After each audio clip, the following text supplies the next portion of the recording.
Well, hey everybody, it is Pastor Dennis Martin, and it is Check-In Monday, and it is Monday night, and it is always a good thing to have you joining us on Monday night and for our Check-In Monday.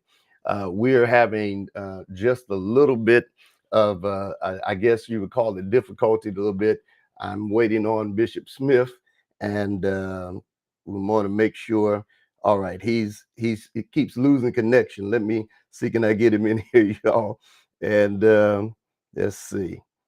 Let me get him to check the new link.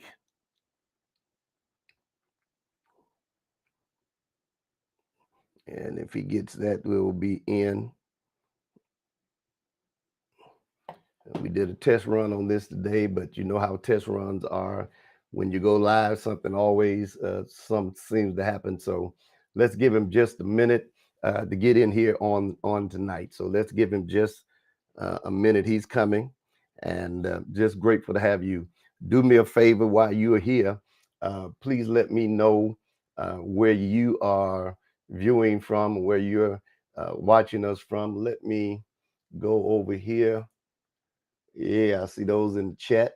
And let me know where you're viewing from, where you're watching from, while we're waiting on Bishop Smith to get the link and connections and get coming in. Just a few minutes. While we're waiting on him, I see him now. He's here. All right, Bishop has made it, and we're grateful for him being with us.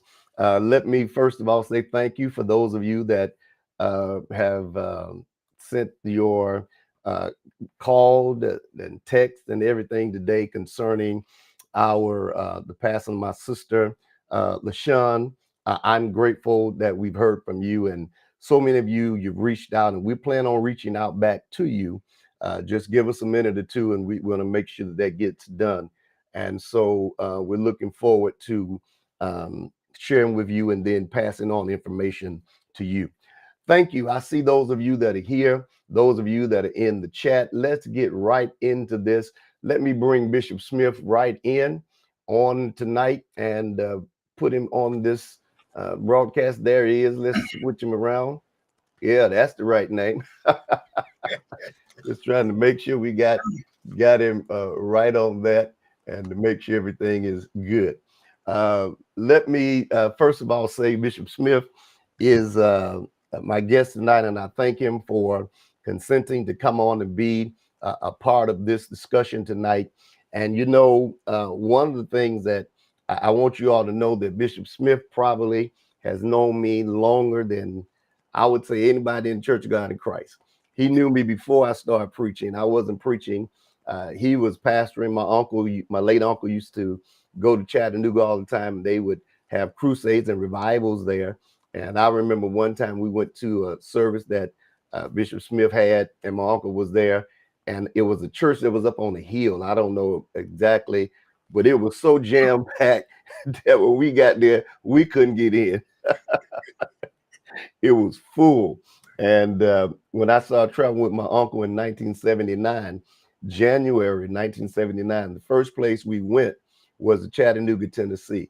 And he had my uncle there in a crusade at a Baptist church. And I was 18.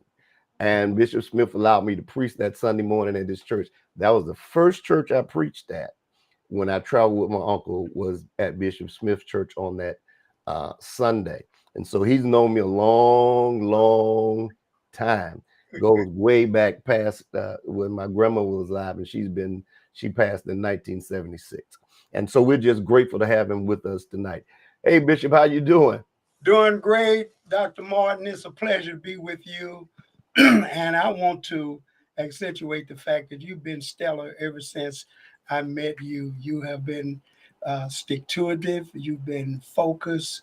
You've learned from the fathers of the church and so many others and applied that learning. And we're so proud of you. We are thankful that you have kept stride, moved forward, and blessed thousands and tens of thousands around the world. Thank you, sir. Well, thank you, Bishop. We got those that are watching us from all over, and we're just excited tonight about them being there. And I want to plunge right into this. I was really, I was going to do this one way. And then I decided, I said, you know what? I need to really get someone that could give good feedback and good information to those when we're talking about passing the baton. This is the day that we need some keys, some strategies. There are a lot of people that are frustrated. They're going through. They're wondering when it's going to be their time. And I don't think we've ever really had this discussion. Uh, really, I think we've danced around it, and we have seen the elephant in the room, but that don't mean we have addressed the elephant in the room. And so tonight, I want to sort of uh, let you chime in on what you think and some of the things that we may need to do, some keys and some strategies and some things we may need to do. And we're talking about passing the baton.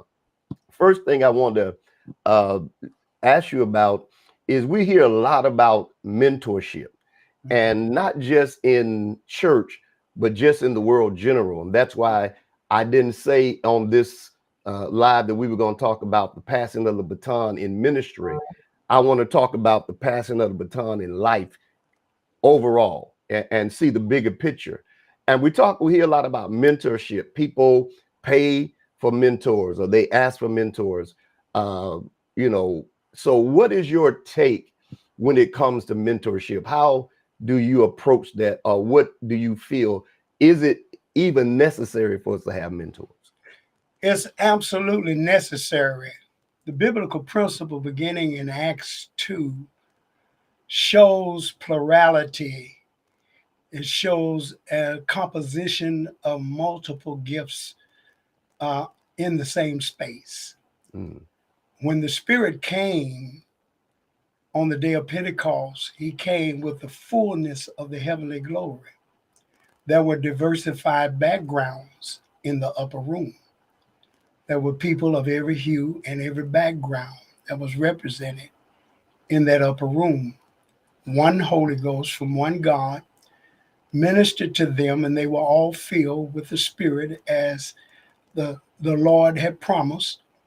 And since that, here's the articulation. Peter stands.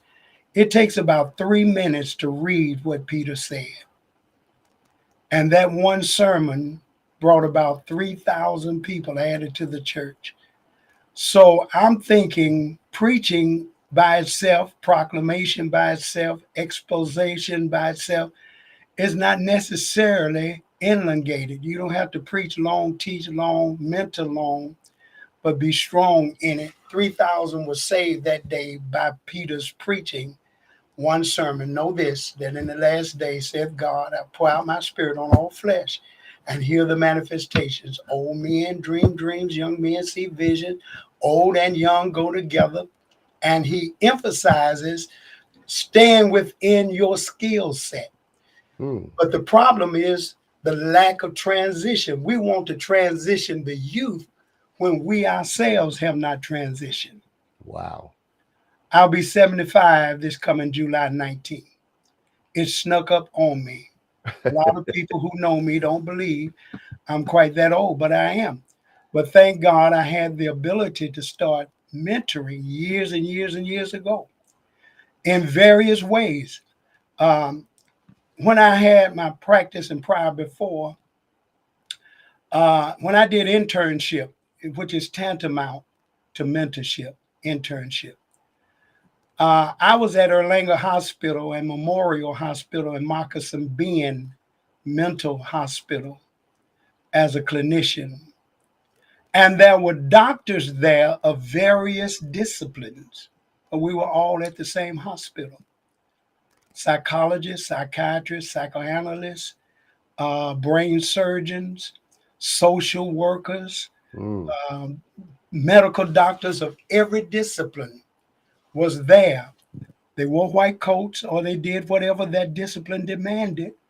They were all there, different. And we would bring this into our space, such as business.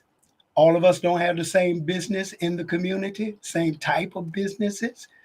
All of us don't need the same type of business.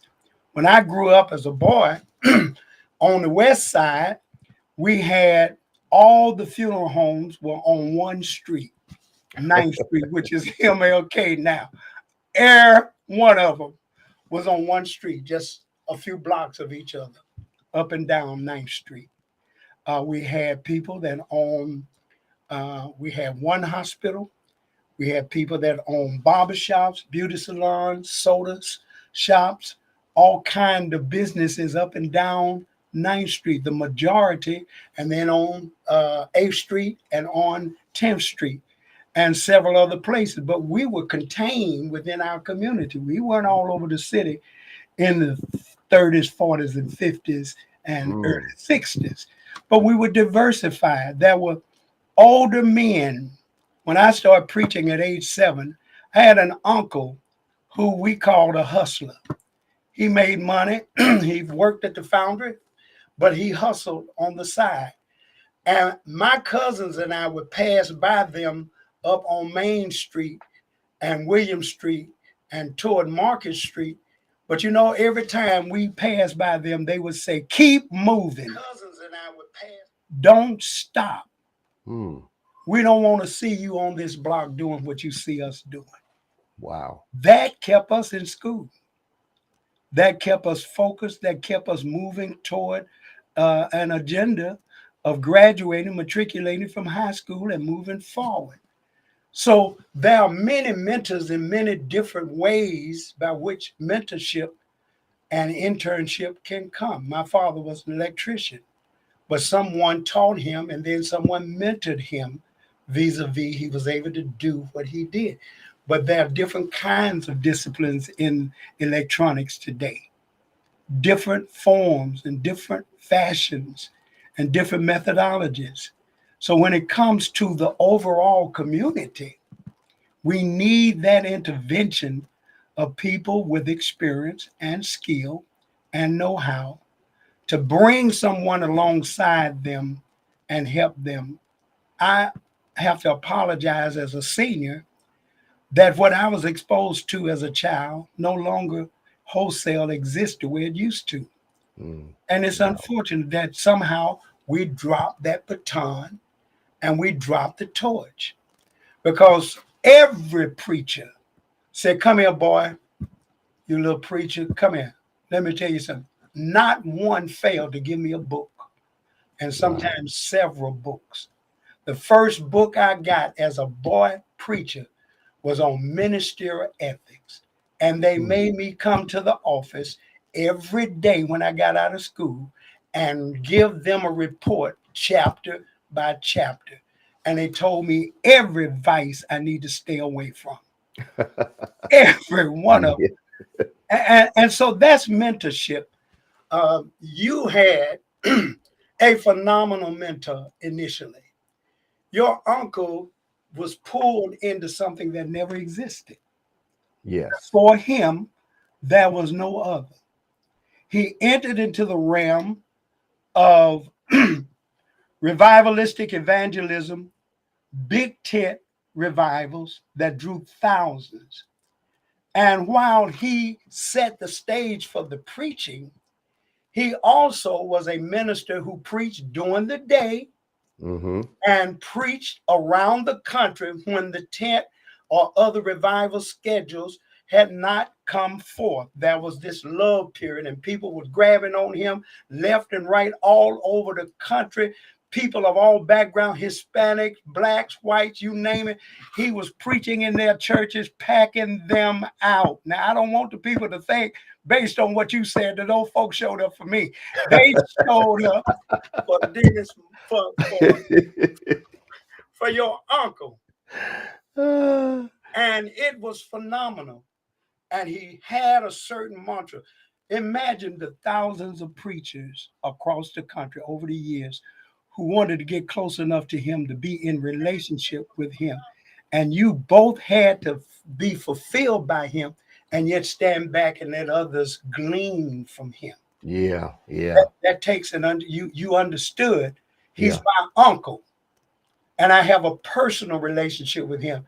but everybody else is feeding on him, his wisdom, Hmm. his energy, his gifts, his anointings, his talent. He could sing you under the pew. Yeah, definitely good. And He, Bishop, that's interesting because I'll tell you an interesting conversation that Bishop Rance Allen and I had with Bishop Patterson one day after he became the presiding bishop. Before he became the presiding bishop, we could just go to Temple of Deliverance and go in, and he'd be in the office. He said, "Oh, come on, y'all, let's go eat." And we did that. But when he became the presiding bishop, his schedule changed. yeah, And I never forget one day me and Bishop Allen had went to eat, and we were going to the church to see him, but he called us. We called Bishop Allen while we were in the car.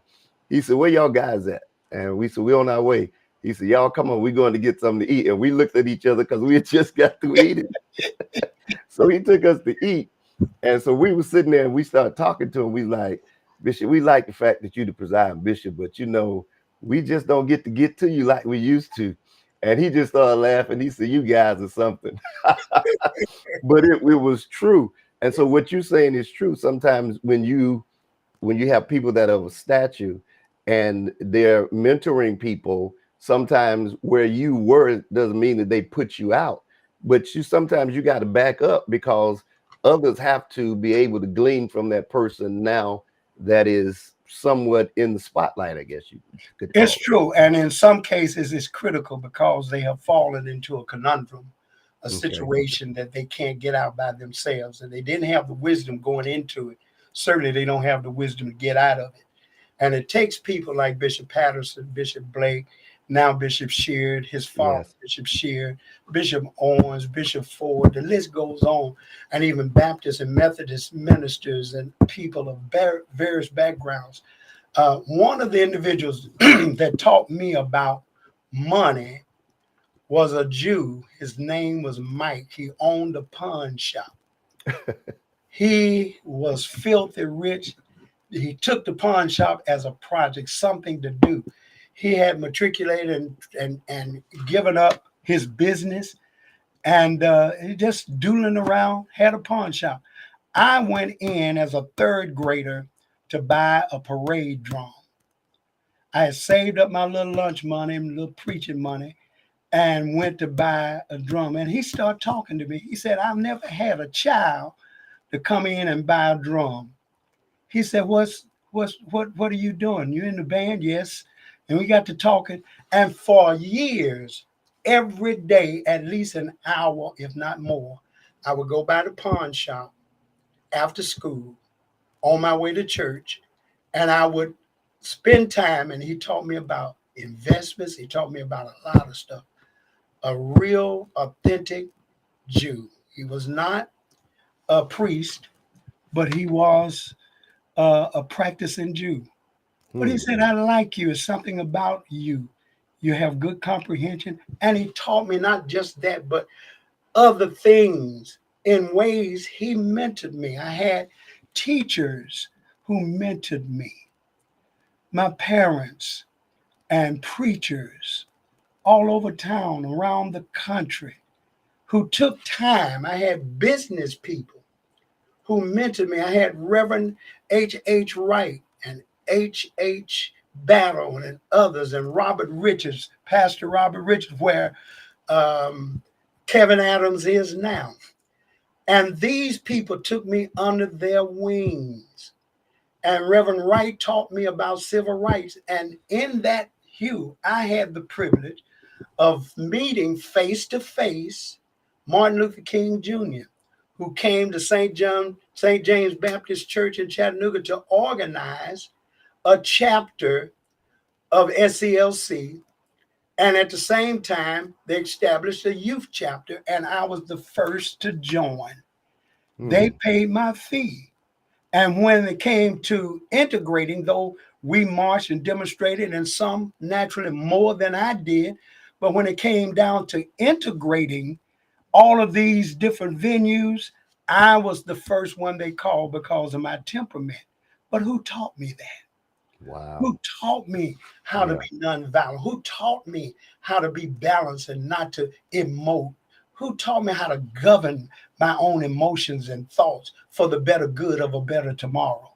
Who taught me this? I didn't teach myself. Right. Yes, These sir. mentors, men and women, taught me so much that in balance, I started my own broadcast on radio WNOO in Chattanooga when I was 11 years old. Wow. Had my first telecast when I was 17 years old. And as a pastor, was on for 35 years on a CBS affiliate station, 35 uninterrupted years. Wow. All of the people who taught me prepared me for a better day because there's more to deal with than just ourselves. Now, a mentor has to see diversification and appreciate diversification. They have to see you in a particular area of ministry and proficiency. I was telling, ironically, Reverend Rance Allen's widow today, because we were talking about our dear beloved sister, LaShawn. And I was saying to her, Dennis Martin, because they were saying the flyer looked phenomenal. I said, Dennis Martin can do all this stuff. He's been doing this for years. Yes, sir. He has certain acronyms and certain disciplines. He was able to promote his own revivals when most folk couldn't. You didn't have many people your age that had flyers out. Yes, sir. And my uncle taught me, actually sit me down and taught me how to do it. See, now look at the value of all of this in 2022. Yeah, and I tell people all the time, when they see me in front of the camera, they like, you look comfortable in front of the camera. I didn't do that on my own. My uncle put me in front of camera. And Not made only did he put me when he had a broadcast. It was a TV broadcast, and I was 12 or 13 years old. He said, "You're going to do the voiceovers." I was like, "Voiceovers?" And I would get on there and be like, "The Gene Martin Action Revival telecast is now on the air with evangelist Gene." And so I started doing that at 12. I love it. And so over the years, I've perfected the craft of it, and then layouts and stuff. All that he taught me. Awesome. While he was mentoring me, Awesome. he taught me all of that. So he left me some very valuable, even more valuable. Money is valuable, but he left me some more valuable that if I ever ran out of anything, I got something I could always go do. It's a money maker. That's awesome. That is awesome. I remember I made up my mind. I had gotten my first doctorate when I was 27, but prior to, I was in school, of course, and the Lord visited me, and I said, I'm going to teach the people he's given me and set it up just like a school. And I did. I set it up as a Bible college and taught our members during our Bible study and during the time that I had in Sunday school for review. And as God would have it, young men and young ladies started emerging and coming into the ministry. And as God would have it, I taught everybody how to pastor that church, how to do first one thing. Everything I knew, I taught them. And I had no idea that God would allow others to go out, men and women, and establish ministries in various communities and some in other cities. And the work goes on. And I teach our people, you cannot determine the impact of our ministry by the number of people who gather. 5, 10, 500, 5,000. Correct. The impact of Bishop G.E. Patterson's ministry and Bishop Blake's ministry and others go beyond the containment of an auditorium. Yes. People would sit there. I've heard preachers say, man, I can't go to church until I listen to Bishop Patterson on Sunday morning. I get my message. Think that was all of us, Bishop. I think all of us was right there trying to see, well, what can we get? Yes, sir. Old Testament scholar. Did you ever hear Dad preach? His daddy? Yeah. Yeah, I did. I heard, I think I was at one of the services where he put him up to preach in one of his convocations. No. You got to go back further than that. You got to go back further? You got to go back when he was younger, huh? Father was a part of our jurisdiction, Bishop Patterson, the jurisdiction I'm on now, the second oldest, in Tennessee. Bishop J.O. Patterson Sr. organized it in 1954.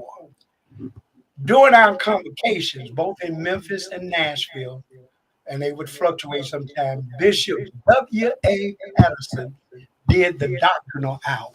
Wow. Dr. Martin, that man was phenomenal.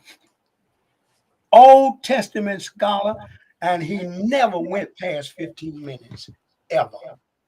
I can believe that because now Bishop G.E. Patterson could come in and preach in 15 to 20 minutes, and you'd be like, no, how did he do that? I mean, and be straight biblical with everything he was talking about, and did nothing else, and you're like, okay, I don't know how he did that, but he did it, and he had me questioning him.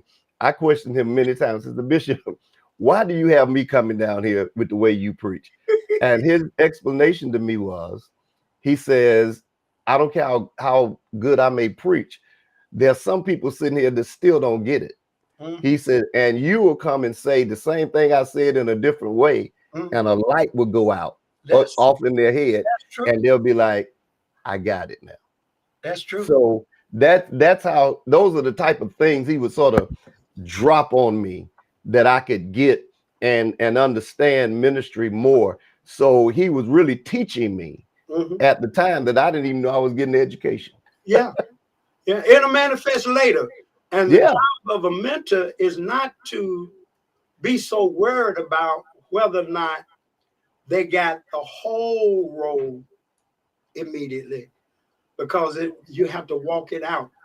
The building blocks of pre-K, when I was mentored by my mother at home before I went to Newton Center, which was pre-K, my mother taught me so much. By the time I got to Newton Center on the west side, they wanted to move me to the 3rd grade.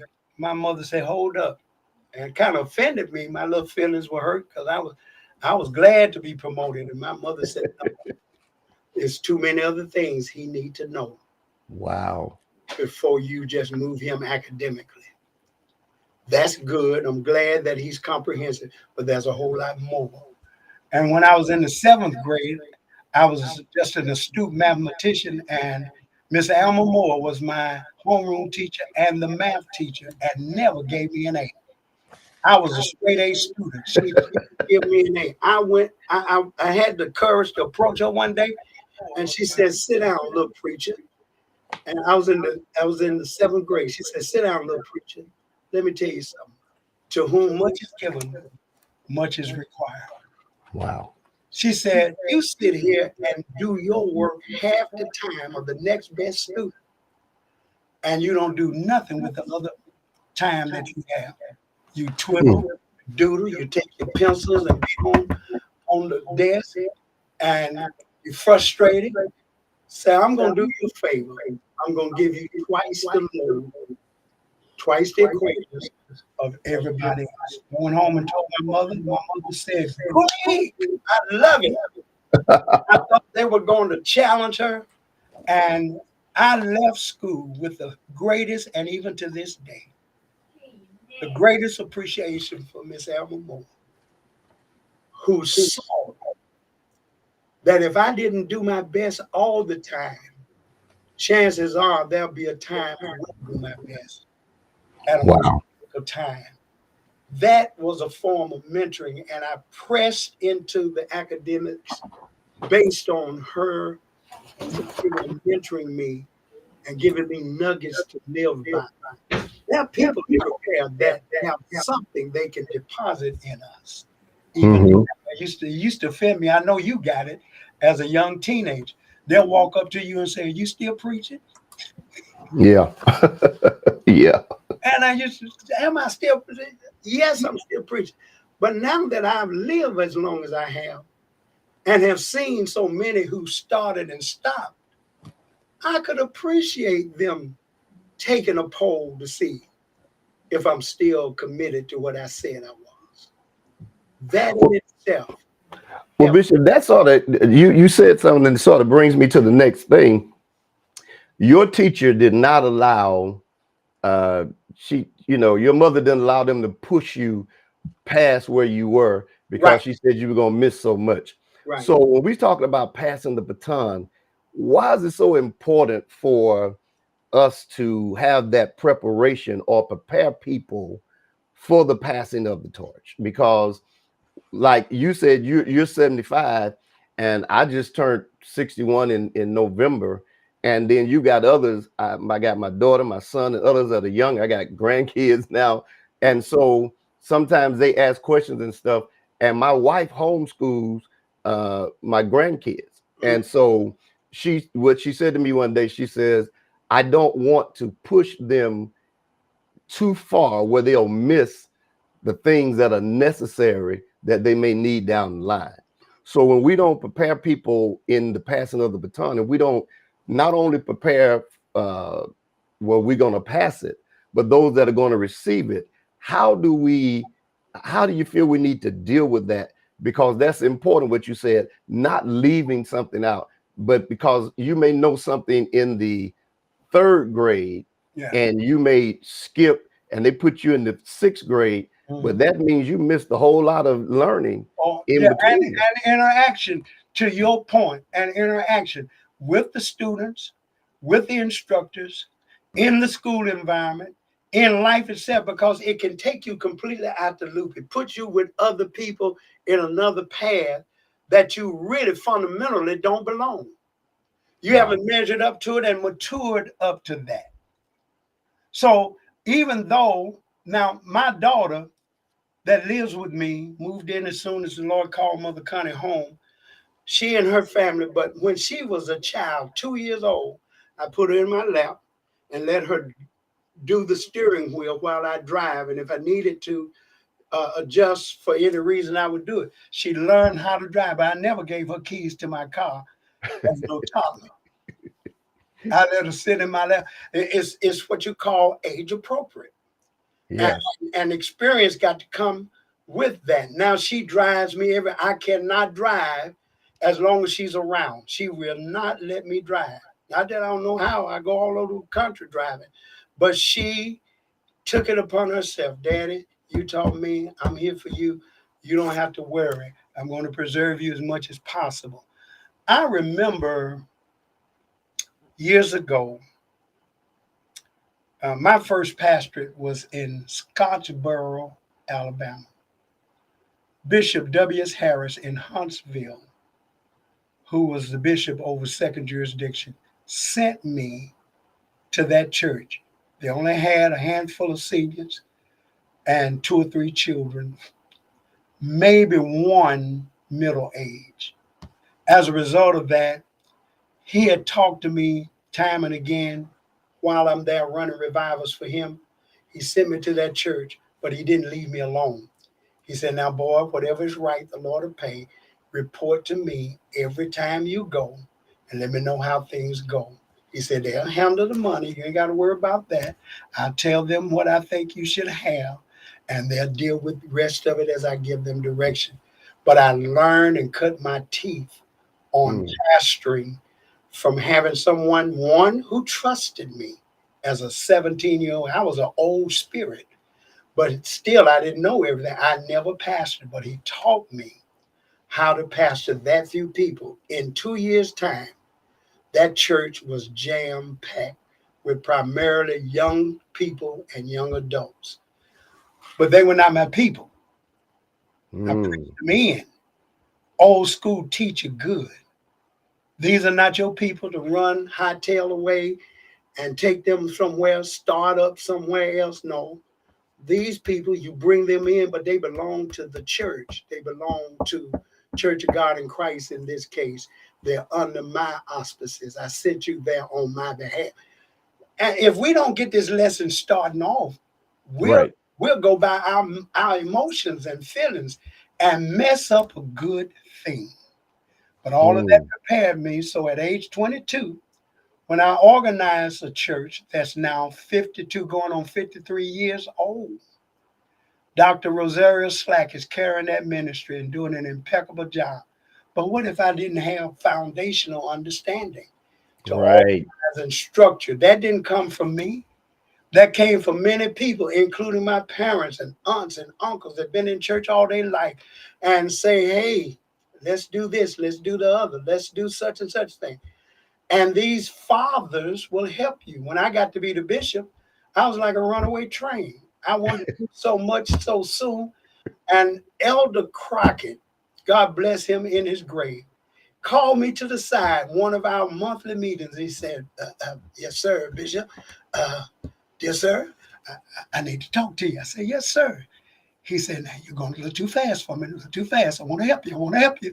I want to keep up with you, but you're going too fast. Martin, if you had been there in your mind, you would have seen skid marks everywhere. I put on brakes and waited till I could get everybody on board. Guess what? Wow. They started doing what I wanted to do. I was in a relaxed mode and didn't have as much to worry about. I didn't have to pull people because now I had their interest. Because you didn't go in like a lot of young men do, and go in and change everything right away. I never did I change. remember when I first came to Holy Trinity, there was a picture of the pastor and his wife over the pulpit. Yeah. And one of the church mothers asked me, she said, Pastor, when are you gonna move that picture? I said, I'm not moving that picture. She said, I said, no. And one day they kept on, the church mother kept saying, Pastor, it's time to move that picture now. Then I moved the picture and had no problem. But I knew if I'd have went in from day one and said, this got to come down, can't do it. I was going to be in trouble. You're right. I had other bishops to say, Smith, you ought to change this. No, I'm not changing nobody. Even my administrative assistants, I said, I can't change them. Superintendent's not going to change them because they never served me. They served my predecessor. Right. And they were faithful to that. I got to at least give them the opportunity to do the same. Didn't lose one. Bishop, this conversation, I hear people saying this is great information, and it's important in preparation. I guess the other thing that I wanted to ask you too, because I want, why I got you here, I want to get this. Yes. Is it essential to give people an understanding of what passing the baton means in our church and our culture? Because sometimes if people don't have the knowledge of what it really means to pass it, I ran track and they told us the one thing that the coach did was taught us when we were running relays why it was important to pass the baton. Because when you passed it to the next person, what that did was prepared the next stretch of the run. And that person, even though you started out with it, it didn't necessarily mean that you would run it all the way around unless you were running the full relay or a thing by yourself. So in our thing, is it essential or important to give people a good understanding of passing it, which means we know eventually, whether we want to or not, we got to pass it. We have to, Dr. Martin. That is an absolute essential thing to do. Watch this. I always believe we serve our generation. I was taught that. I examined that. I'm a clinical psychologist, not practicing, and I have seen the truth of that. Watch this. When I started Temple of Faith Deliverance in Chattanooga, we had a bunch of young folk in and around my age, a few younger, a few older. The eldest in my church at the time when I started were my parents. I can go back there now, and I can't relate to nobody but the seniors in that church. I'm not even going to try to serve that degree of people. Here's what I've done. I pull up people, age appropriate, who can relate to them with my spirit. What is my spirit? Compassion, care, passion, love, patience, enduring, help, lifting, motivating, inspiring. That's what I do best. So I have somebody with that spirit at that age where they can relate to and minister. At the same time, I minister as I look at who's who. I have one-on-one with every one of my ministers. And then I have a collective gathering, and I will make them realize what you are retrofitted to do. I am in a place where I recognize gifts and talent. That's a part of my portfolio as a leader, Mm-hmm. to know who you are and what your greatest tools and capabilities are, and pull you into that consciousness. Everybody's not going to be a pulpit preacher. Right. Everybody's not going to be a pastor. We have plurality of ministries. We have different ministry gifts, and we have to abide in our own calling. Don't sit here for 25 years and mad because nobody wants you to pastor them. Oh my God. Bishop, you own it tonight. You know you own it because that's what we do. We actually sit up and get upset because they won't give me a chance. I'm gonna go where they give me a chance. And when you talk about giving you a chance, what are you really saying? I preached on the street corner. I Yeah. preached in institutions. I preached and I also preached funerals. Nobody in the history of Chattanooga, in the years that I've served there and shortly after, because I talked to some of the senior men before they transitioned, nobody preached more funerals and did more weddings than I did. And Wow. sometimes I was doing them almost every day, especially funerals. Funeral homes would call me black and white because people who came and saw and heard, their families wanted me and for their loved ones to do that. Now, I never put nobody in heaven. I never sent them to hell either.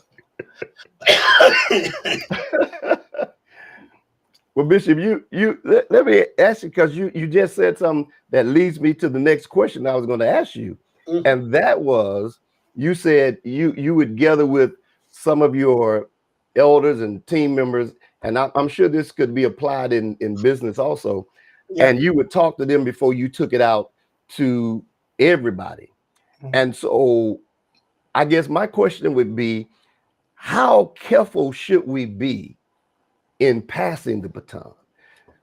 We're not intimidated, No, but we want to be careful in passing the baton you because have to. you You, said it's your job as a leader yeah, to recognize those gifts. that's And right. sometimes when you think about it, I'll look at myself and when I was younger, some things I was anointed to do, some things I thought I was ready for, but in being truthful, I wasn't really ready for what I thought I was ready for. And had not someone saw that in me, like my uncle, when I got ready to go out on my own, he released me to go. But Yes. before that, he didn't release me. He's like, "You ain't ready for that." See, And I thought I was ready because I thought I had a pretty good message. I thought I had, had the mechanics of it down. mm, But he knew is mm, more to it than mm, just preaching. that's right. And so he was careful Yeah. in how he was passing anything to me. And I It's think that's very, something that I want you to really yeah, put some emphasis on is it's being careful who we pass it to. When I exact. ran track, there was a certain when you were running track and they would say if you ran the first leg and you were running that first leg, you got to the second person, that second person may start running before you got there. But there were some lines on the track Mm, which you had to pass that baton mm, within those lines. within If those, you didn't, yeah, and if you mishandled the handoff, you and they disqualify. would say hike, you put your arm back there. If you missed it, one of the things that they would do, the whole team Yeah, would get disqualified. right. So if we don't pass it carefully, and not just to family, friends, and relatives and stuff like that, if we don't take time to pass it carefully, then everything that we have worked for, whether it's church, business, or whatever, could be interrupted or disqualified, or it could come to nothing. Man, this is so good. Um, I didn't, all the churches that I pastored and transitioned, both as a bishop and leader, uh, I took on simultaneous assignment in Jackson, Mississippi. And after 7 years, I was able to merge that church into Bishop Musgrove and Dr. Butler. Did the same thing in several other places. But watch this.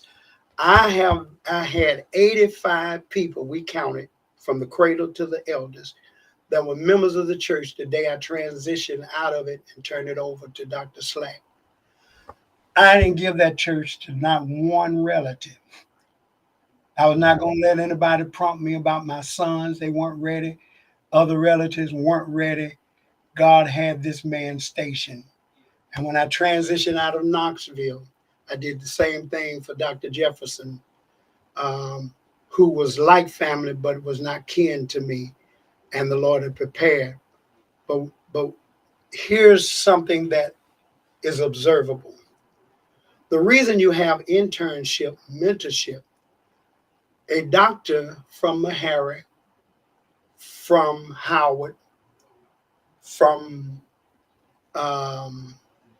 any of the medical schools in Atlanta and vicinity can matriculate with honors.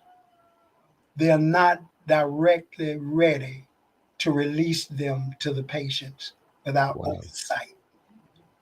It is Hmm. mandated that they go into a period, usually 2, 3 years, of internship before we can trust them with the physicality of mankind from the head to the feet, all internal organs.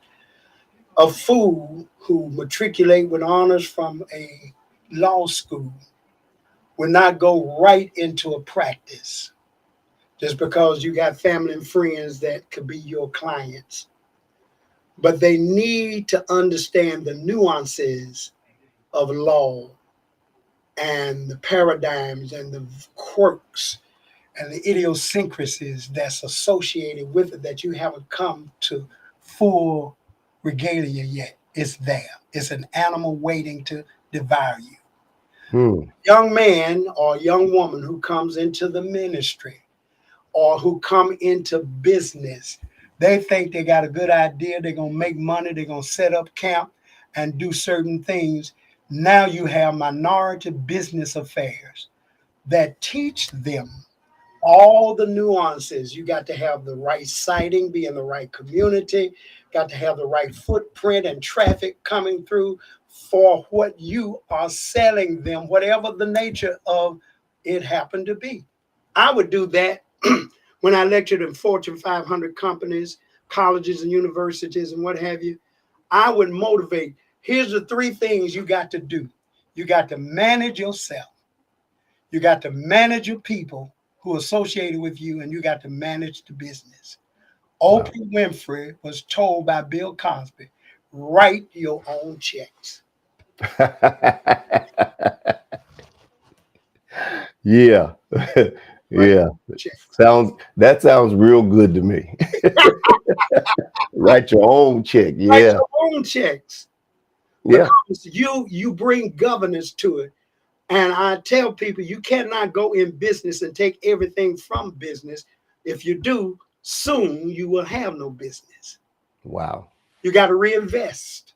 And so that you're talking about in business, and that's the same thing in church. Yes. I think all of us, that whether we started or whether you were placed somewhere, and if you were placed somewhere and you just had a lot of things going, they left you. But most of us, when they placed us somewhere, we went in with little to work with, and we had to keep working to work it up. And so, that right there again brings into another thought that I was going to ask you is, do you think sometimes, Bishop, we fail when we don't know when it's time to pass the baton? Absolutely. Your scenario is spot on. You have a certain distance and a certain parameter and a time restraint to, pardon me, to get that baton in the hand of the next runner. Yes. You're running your leg as hard and fast and diligent as you can. But because of the excessive energy you exude, you can't make that full revolution. You need another person in the relay to run as hard as you, and they should be faster than you. Correct. Because they may need to make up some time. If they, I mean, we used to have a guy when I ran track. We had a guy. He ran the 400 relay. He was just the one, and we called him Spider Man. And the Mhm. reason we called him Spider-Man is because he was tall, long, and lanky. And when he would run, he would always run the second leg of the relay. Because no matter what you did on that first part, Spider-Man and folk can be way out in front of him. And during that day, we called it walking somebody down. Mhm. And he would stretch them legs out and look like a, and that's why they called him Spider-Man. He would walk somebody down. I By the love time they got to the third person, we were winning the relay because he was the important link mm, in that second thing. But if the first person didn't know when to release the baton, yeah, we had a problem. we had a problem. And so I think sometimes we have a problem. And I don't say that people say, well, we're trying to get rid of old people. No, because I shared with you earlier today, when 20 years ago, I probably wouldn't have this conversation. Right. We wouldn't even be talking about this because I Mm, wouldn't be thinking about passing nothing. Now that I've turned 61 and I start seeing things different, yeah. I start saying to myself, okay, I've got to either pass this on to my son or pass this on to my daughter or pass it on to somebody and pour into them. Now that I got grandkids, they asking questions, I'm pouring into them because at the end of the day, I don't want to be so old that I can't really give the information and stuff that they need. So I want to do it now. So sometimes we fail to pass it, and I don't know what it is about it, but it's not a church thing. No. This happens in total life where Right. we just fail to Right. pass things on when we should be teaching it. And sometimes I understand you can pass it without totally passing it, but you're passing it in a way that you are mentoring and training and getting them ready for things that they may not know anything about, and you use your wisdom in helping them out. So Absolutely. yeah, passing sometimes, and I'm sure you've seen times when you've seen others that should have passed things on and they held it too long. Absolutely. And it brought peril. Here's the one danger point that I see happening in life itself. Uh, I'm I'm really pained by the lack of expressed genius and Mm, collectivism in our community. When I was growing up and years prior, people like Madam Walker and so many others of her time and era created wealth, mm, created wealth. BET Johnson created wealth and then turned it over where a different hue, a different people is benefiting from the wealth we corporately generate because it feeds into the social of our minority community. We see many other business enterprising, Johnson product, hair products, beauty products. I'm grateful for the Bronner company and family who's holding on to their legacy. I can say many, many others here and there, and the people that's viewing us can recite many of the people in their own experience. We're gradually losing that because we are not teaching our people hmm and our young people the value of the gift that we have to betray, to pass on, and give them the benefit of it. We've lost. I marched in the civil rights era. And now we have young people who have no connectivity to it. And we've Yes. lost ground Yeah. and we've lost our presence as a result. Now that feeds all the way into the family, feeds all the way into the black community, Yes. enterprising, Yes. feeds into the black church because we've lost our presence in our communities. Yeah. Yeah. We're not as intricately involved. We got other folks speaking, Black Lives Matter and whatever, and we're not bashing them. We're only saying they're the replacement Yeah. Because because our parents and foreparents, they would sit down and talk to us and tell us about things, mhm, and they would teach us things. mhm, They taught us what I call survival skills. yes, They taught us how to survive, and we don't do that anymore. I'm glad you brought that up, Bishop, because one of the things that I've noticed when I go to the Chinese restaurant, I go to one that's over here, and I started noticing something also at the store up the street from me. When I went to the Chinese restaurant the other day, I said, I'm looking at this young lady. She's tall, she's grown now, and she's taking my order.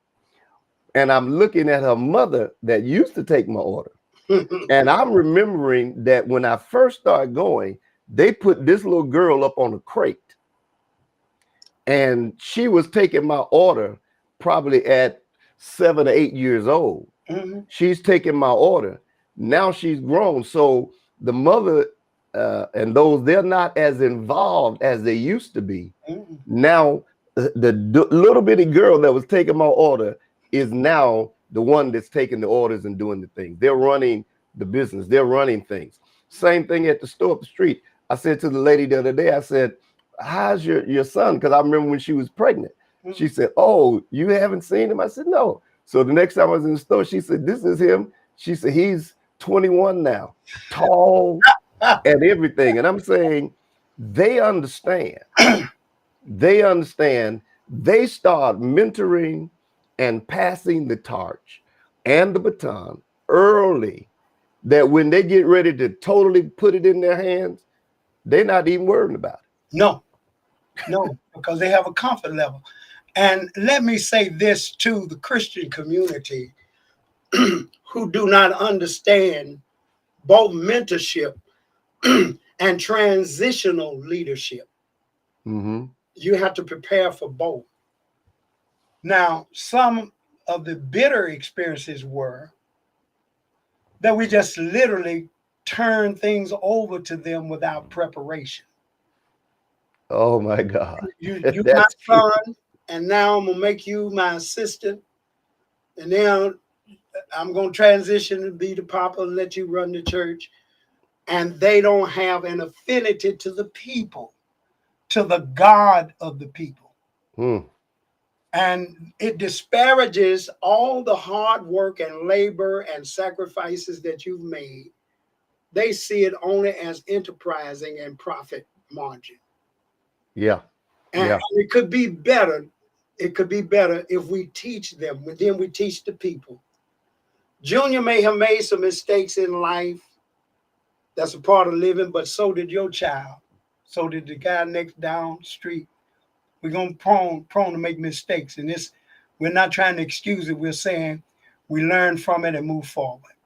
Yes. And now that they've recovered, now that they're in a place of understanding all the things you taught them, mama taught them, mother so-and-so in the church taught them, deacon so-and-so, and granddad and all of them taught them. Now it's come full circle. The light is on, as you spoke earlier, and you prepare them for succession. Now, my belief is they should have the spirit of the leader. Who best should have that spirit than a son and daughter? Yes. Born from your loins.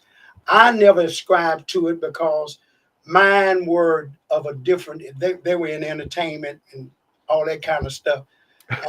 Totally different. I don't mean Christian entertainment either. I just entertainment.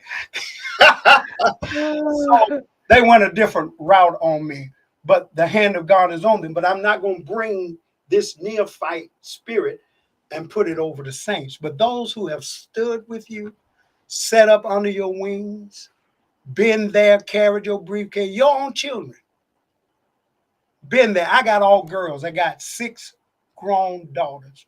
My oldest is the assistant supervisor in one of the jurisdictions in California. My second oldest is a songwriter, artist, but she ran a corporation that grants scholarships and stuff, and just recently retired. Her husband is a phenomenal banker and all this stuff. My third daughter is an auditor, and my fourth daughter run housing, and the one that lived with me is a comptroller, and my youngest is in the medical field. Wow. But if I could, and I would do it in the New York Minute, because I don't have this crazy stuff about difference of men and women other than gender. I don't go through those when it comes to ministry. If they can do it, they're the ones that's going to do it. My administrator is a female that run the jurisdiction. Wow. And the men accept that because it's the best fit. You too busy. Preachers are too busy, and they're Yeah. concerned about their own store. Their own store is your priority one, your pastorate. I need somebody who can run the jurisdiction fundamentally from day to day. So if it's a female that can do it, let them do it. But my associates, all of the ladies, all my children are in ministry. And the three that's at my church help run the ministry, not because they're my children, because they're prepared. And I say, why not? If they're prepared. And we gotta get back to understanding the importance of these things that we're talking about. I think that the church, the business world, we've turned a page that I don't think we understand where we made a left at the curve. Yes. and we're not going straight like we used to. Right. And some things have changed, and we've got to do some things and passing some stuff. I said to my wife the other day, I said, I love traveling, and I did it since I was 18 years old, full time. I said, but you know what? I really don't like traveling that much anymore. I don't like getting on and off of planes. I don't like, I mean, I'll go and I used to be like, oh, I'm in Texas Monday night. I'll be in California Tuesday. Then I'll fly to New York. When I was young, that was okay. Right now, I don't want to be flying that many places. I want I want to settle and do whatever. And so I think that we've got to get back to the place of passing. Now, one of the things that I think, Bishop, and we're going to wrap this up, but one of the things I want you to really deal with is, a person is eventually going to pass the baton. They got to pass it. We already know that. As a young person, they taught us to respect our elders. Yes. We should be, in my opinion, respectful of those that are older. Amen. That when our time comes or whatever, we would have handled those that were before us. I remember when Bishop Harper was elected as bishop, and they had his dinner, and you know how they've got the tables and stuff situated, and they were going to put me on the top, and they were going to put one of our administrative assistants. He was older, Superintendent Ross, so he's deceased now. He's deceased. On the bottom. Good man. And I told him, no way. And they's like, why? I said, because he was here before. He was an administrative assistant when I was sitting in the audience. I said, and I wouldn't dare not let him sit here. And I sit up there smiling with my chest sticking out like that. And he's older. He's a father image. And I went and got him a purple cord, and I told him, because he wasn't wearing one, I said, I bought it for him, put him on him. I said, you wear this. And then when we would come to church sometime, and he didn't want to walk up the steps, or if he wanted to walk up the steps, I would go get him and say, come on, Dad, let's go. And he said, where we going? I said, we're going up the steps, and this is your seat right here. I just think that's the honorable thing to do. It is. Because sometimes we push people out the way. And I've oftentimes told this story to somebody. I think the late Richard Henn mentioned the story of somewhere in one of the foreign countries that was a custom that they would take the older person and take him to a cliff and push him off the cliff if they were older. And as this young man was getting ready to take his daddy to the cliff, he took him to the cliff, and his daddy started crying. And the young man said, well, why are you crying? Said, you know, this is our custom. This is what we do. We take people and we throw them off once they get older. And the daddy said to the young man, I'm not crying for me. I'm crying for you. Yeah. And he was like, crying for me? He said, yeah, think about it. He said, you throw me off today. He said, but one day you're going to get old. And guess what they're going to do with the custom? They're going to bring you to the same cliff and throw you off the cliff. Well, that young man put his daddy back in the car and took him back home. See, I know that's right. So sometimes we have to understand, while we are pushing the hurt and to get rid of other people, we know they're going to pass it. It's inevitable that they do it eventually. But we go to pushing and trying to get them out. And I heard the late Bishop G. Patterson say something to me one day. We were talking about a situation, and he said something that I had never heard, but I never forgot. And he said, we were once the young men. Right. He said, and we were the ones that were making rules for the old men. Oh, man. He said, but what we didn't understand is sometimes you can build a glass house that you can't live in yourself. Bishop, I have never, ever forgot that statement. Yes, sir. That statement hit me in a way that I can't even explain. You're going to build glass houses that you can't live in yourself. Can't live in yourself.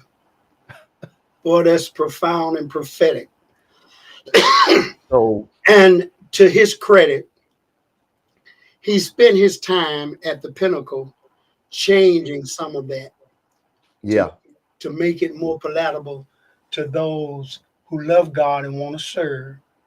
And yet we find ways by which they can serve with dignity, even if we have to transition them out of full authority in terms of a position. And we dignify them by giving them something that they can do in counsel.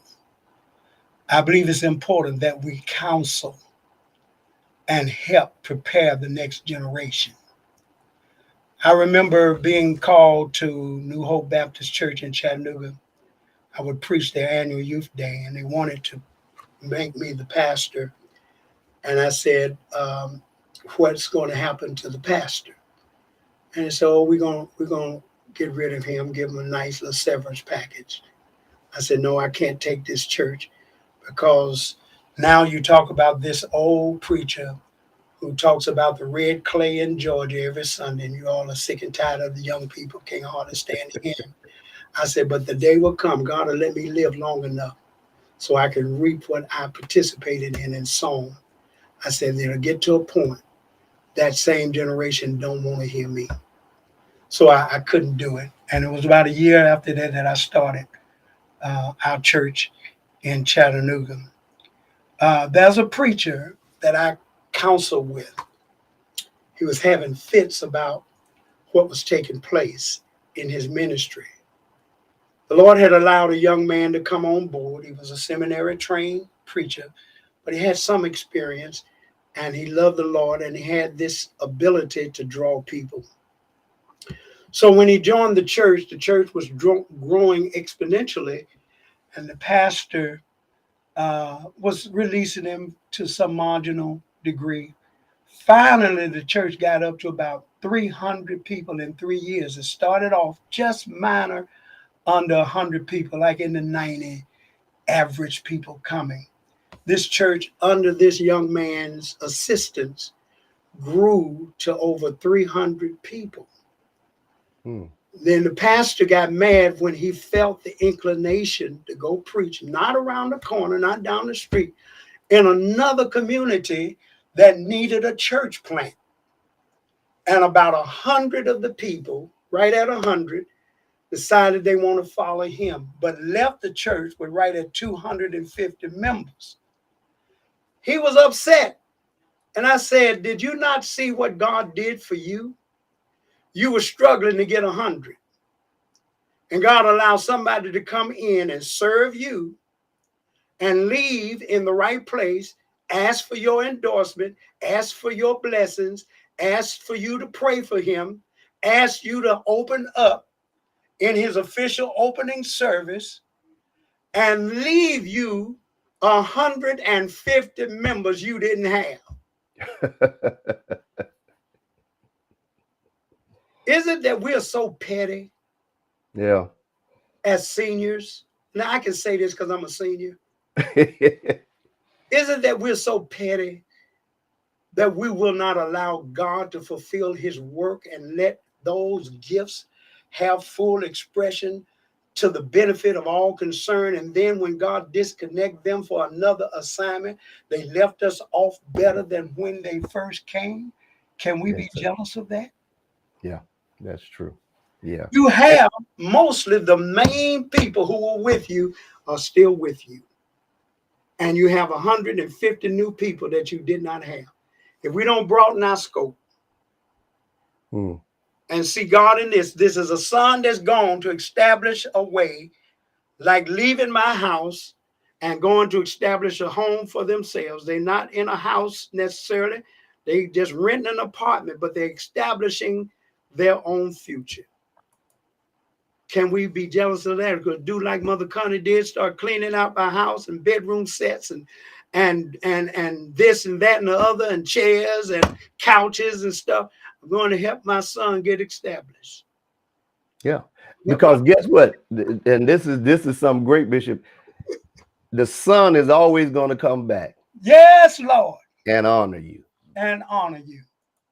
So you don't lose anything. You're going to get the honor that most people wouldn't give you. Amen. So I think that, Let me tell you, these are conversations that we really need to have, Bishop. we got to have, and we can't just stop with one conversation. We got to keep it going. Yeah, Let me we tell got to have these conversations. let me tell Well, you- Bishop, let me say this. Yeah. Go ahead, Bishop. Well, I was going to say the scenario that you are most familiar with.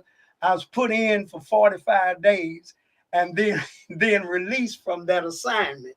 Yeah. And I made it known to the leader at the time, because there was some trepidations and hard feelings. He wept and cried on my shoulder once I was able to release myself to him and get conversation with him.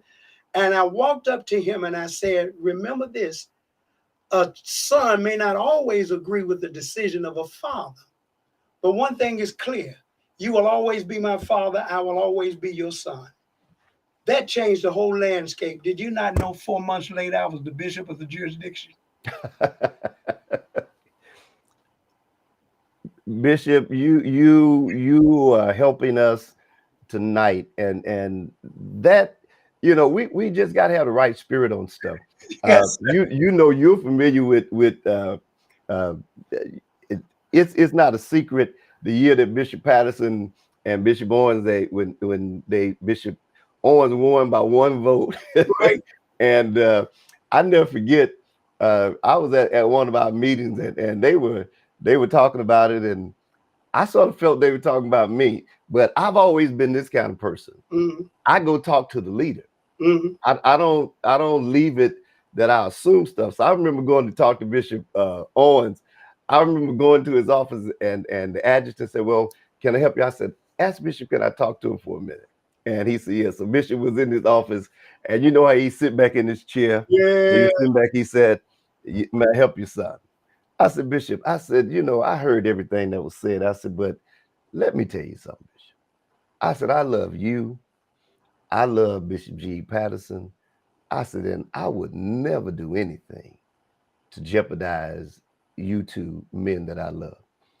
I saw it. He didn't. I saw his eyes get watery. Yeah. Oh, yeah. And he leaned back in his chair. Mm. He said, "Son, I didn't think you would do that."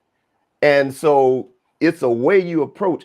I think when they're going to pass the baton eventually. Yeah. But as young preachers, and it might be some watching me and you tonight, Mm-hmm. we have to understand. We always talk about how intimidated they are, Mm-hmm. but we have to take away their thing of being intimidated Mm-hmm. by the way we approach them. That's right. It's the way we go at them. I serve as the chairman of East Atlanta District. I've been there 11 years. Mm-hmm. And my bishop said, "I would make you not a bishop, but I'll make you a superintendent." He said, "But your superintendent, which is now Bishop Frazier, says that you're one of the best workers he's ever had." Yep. And so for 11 years, I've stepped back to serve him, Right. knowing that if the Lord's will, eventually my day will come. Because of your faithfulness. Yeah. So no need of snatching the baton out of his hand. Mm-mm. Wait till it's past. Wait till it's past. And I guarantee you're more on his mind. You have a great superintendent, a great leader, Bishop Frazier, good man, stellar. And I've known him for most of my life.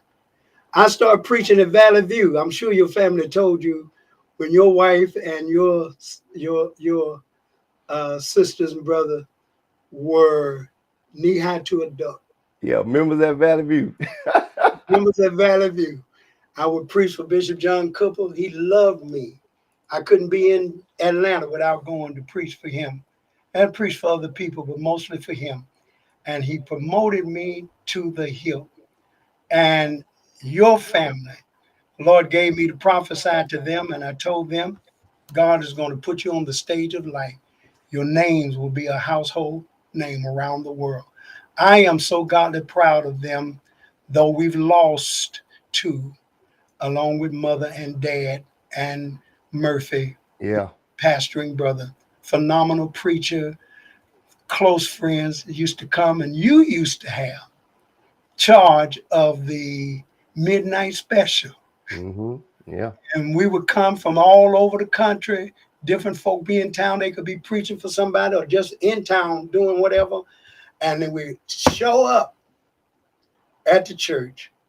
And there may be two or three sometimes preachers that you put up to preach on that night. But we had the greatest, it couldn't hardly get in that church. Yeah. And it was just good times and great fellowship and relationships that's lasted a lifetime. I want to applaud you, sir. I think it's incumbent upon me to celebrate you. I've known you, Lo, these many years, but I really appreciate who you are and what God has done in your life.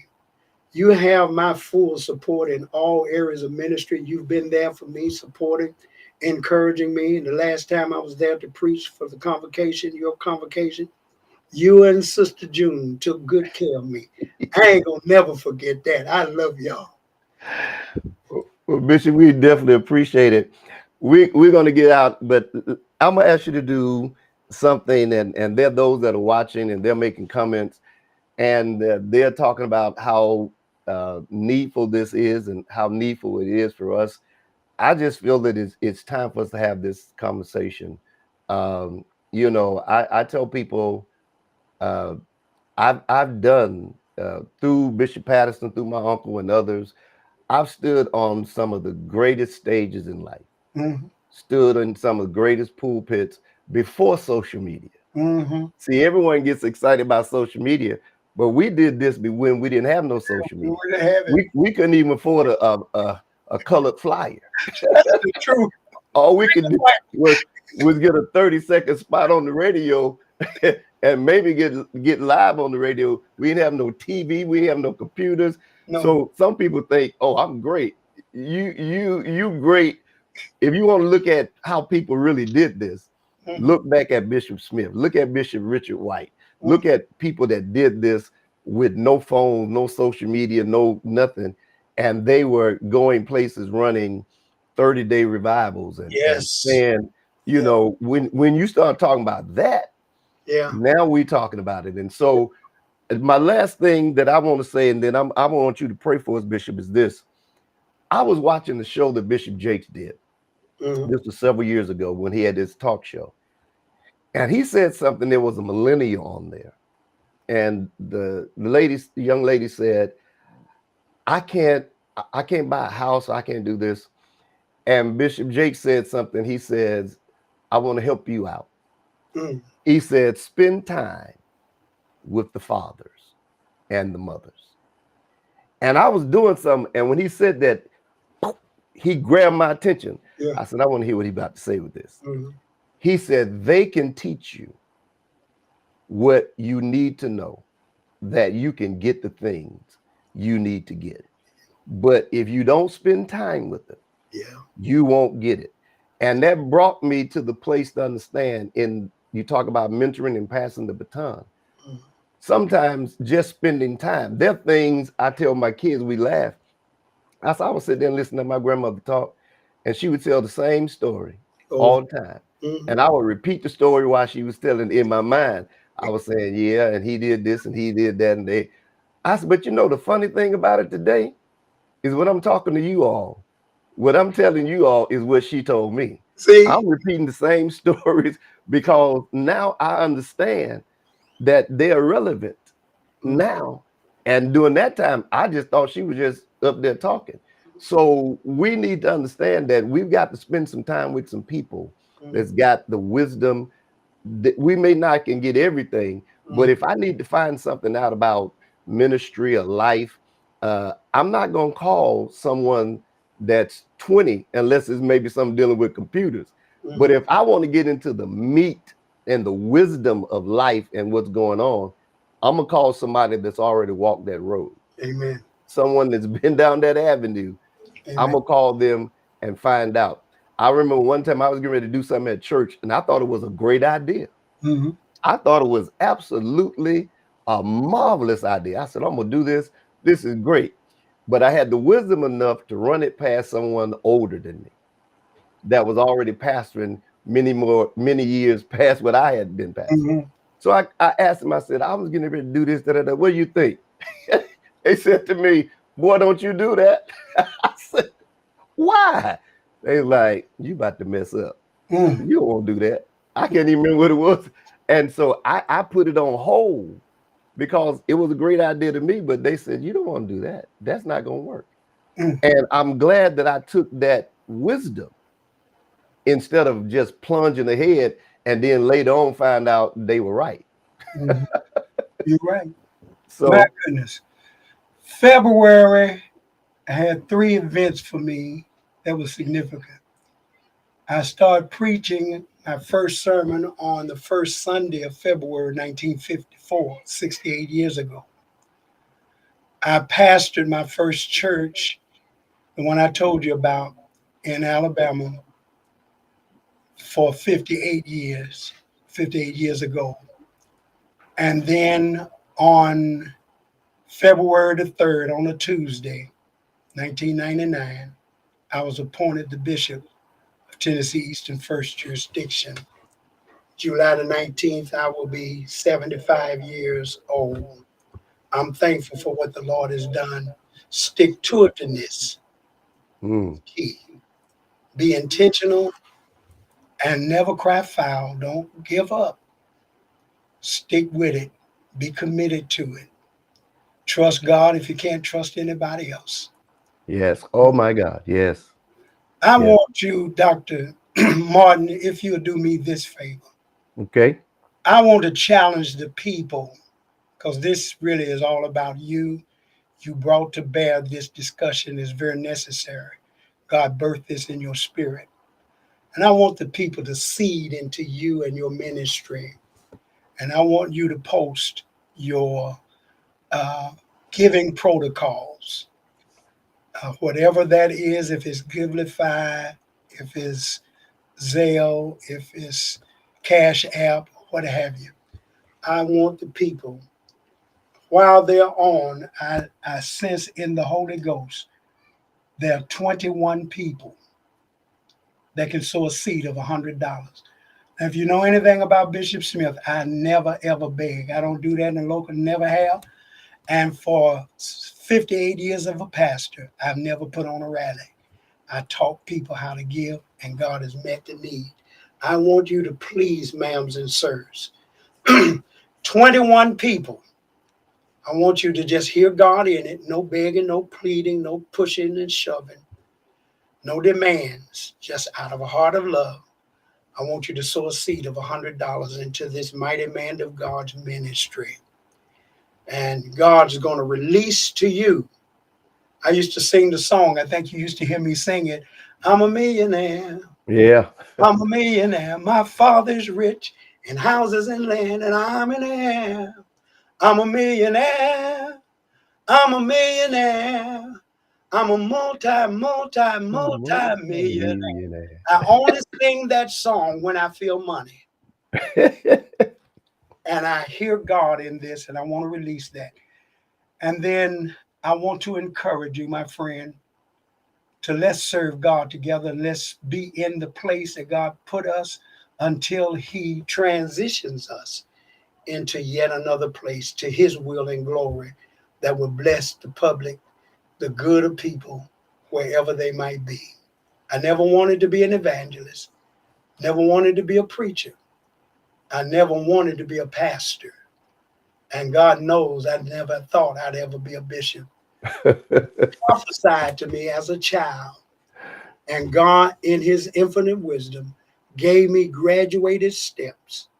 I was able to go to school as an academician. And right now, I'm the holder of 14 earned degrees and about to get another one. And 7 of those 14 degrees are earned doctorates. You're a real doctor. I'm a real doctor. Yeah, you're a real doctor. I've been You're in. gonna be coming. Oh, Hey, doc. yeah. Be like, "What- you a Oh, doctor of what? Lord Jesus. I've got some people that I've got some ones where they give me honorary degrees. So somebody said, "Well, you're gonna put on your bio doctor." I said, "No." I said, "I'm not finna." I said, "I'll put honorary, but I ain't finna put no doctor on there." I Yeah, said, yeah, I'm not gonna do that." I yeah, said, "No way." yeah, But you're a real doctor. You yeah. have 14. That's a real doctor. Here's what we can do now in academia. We've learned the value of giving value to your experience as academic. And I want to commit to you through a school I'm associated with to fully vest you because you earned it. This is not Thank you, Bishop. hyper, hyperbole. This is for real. You you're like my son in so many ways, and yet I trust you as a confident brother, and I know that I could lay down at night and you would do me no harm. That's the level of trust I have for you. And while the people are giving, I want to see manifestations of that giving to you.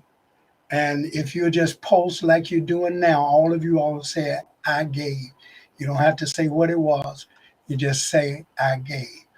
And I appreciate that very, very much. Amen. Somebody said PhD, pass having doubts. Go ahead, Jay. I love it. Jay Richardson. Thank you, sir. I pass having doubts. I'm going to keep that. And I'm going to acknowledge that you're the person that said it. Dear Father, I thank you for this dialogue and conversation and the very heart of the people who have expressed themselves on tonight. Very serious engagement of conversation. Got to have it, has to have it.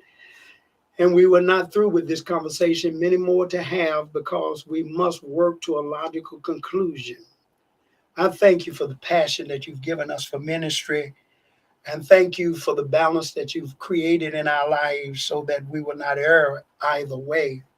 I pray for this God man. I thank you for his life and ministry and all I've known of him all of these years. He loves you. He's forthright. He's committed. He's loyal. He's faithful. He's committed to the ideals of God. Bless he and his family in their entirety. Minister to them and give them overwhelming resources because you're that kind of God. He's gone through this period of COVID himself, challenged by it, but you allowed him to come through it. It was most horrendous, but now he testifies of the miraculous intervention of God. I thank you, Lord. He's now in a position where he can impact lives by millions around the world. I call it as already done. Bless his local ministry. Bless the ministry of evangelism. Bless all that he does enterprisingly to the will and glory of God to settle his own economy so that he can get more matters done to your will and glory. I call it done in Jesus' mighty name, Yeah. and so it is. Amen. Amen. God Thank you, Bishop. bless you, sir. Thank you. Thank you. I really appreciate you coming. And I this will be playing, and I know it's going to bless those, some that are watching, some will watch later. But sometime in the near future, we got to do this again Yes, because sir. we need your wisdom. We really do. We Thank you. really need your wisdom to share them with us. Um, I want everybody to be successful. I want everybody to make it. Amen. I want them to get through. And so we thank you for being with us on this evening. What an honor. Everybody, let's thank God for Bishop tonight. Let's thank him for Thank you. all that he has given to us tonight, all that he shared and poured out to us. It is just a blessing for what he has shared tonight and what he has given to us. And so we want to thank God certainly for him.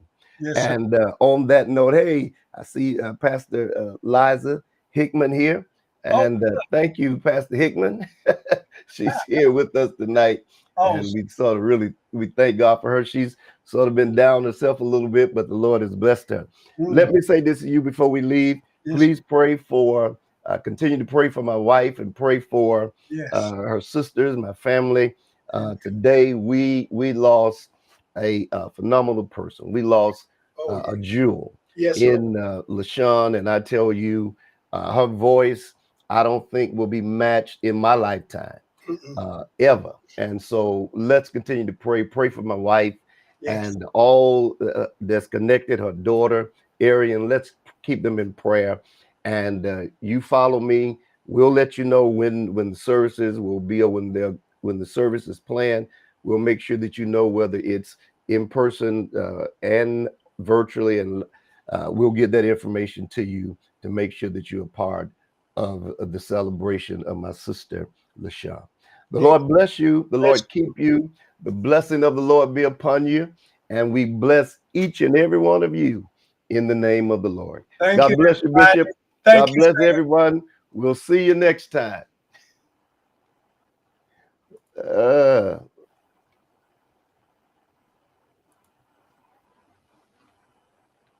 there we go.